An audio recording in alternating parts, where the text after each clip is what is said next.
Two neighbouring helicopter air ambulance charities in England have teamed up to offer pre-hospital blood transfusions. Wiltshire Air Ambulance's Bell 429 and Great Western Air Ambulance's EC 135 are now carrying blood for the benefit of seriously ill and injured patients in need of emergency transfusions. I spoke to Richard Miller, critical care paramedic with Wiltshire Air Ambulance. So, Richard, you're quoted in the article as saying that blood is a life-saving tool. Why is this so valuable for helicopter crews? Oh, this is extremely important for us. Most of the patients that we go to, as you can appreciate, are trauma victims and patients suffering from acute medical illnesses. Blood is another tool within our armoury that we can actually go to the scene and, if needed, to administer it to maintain that patient's life. Some of these patients that we go to that are severely traumatised are suffering from hypovolemia, which is lack of body volume, and that is down to bleeding. And if we can control that bleeding externally, then this is what we need to do. We need to give them blood so that we can take them to hospital to give them the best chance of survival. And where does the blood come from, and how does it get to you? Okay, the blood comes from, we've linked up with North Bristol Trust, Southmead Hospital. So the blood comes from there, and it's dispatched from there at about 6 o'clock at night.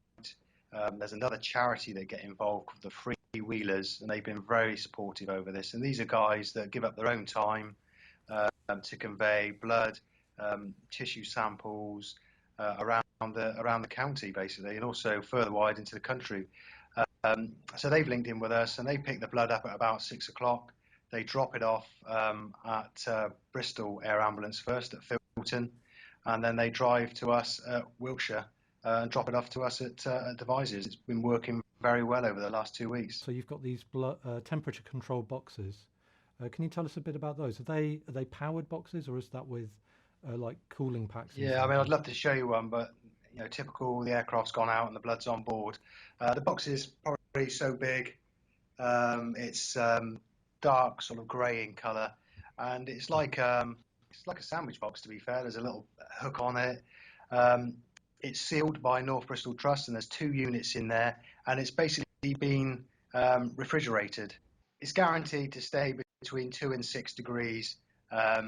We know that it will last between 2 to 6 degrees up to about 72 hours. But what we're doing is we're turning that blood back around from here and Bristol and pushing it back into Southmead so it can be used on other patients. So far at the moment, we've been carrying blood for a short period of time, and we've already administered it once on the side of the road to a severely traumatised patient. So on average, we're thinking that we will be using blood between about 1 to 2 times a month. A very small percentage, I know that. But it makes a big difference when you do. Historically, what we've done is we know that patient needs blood.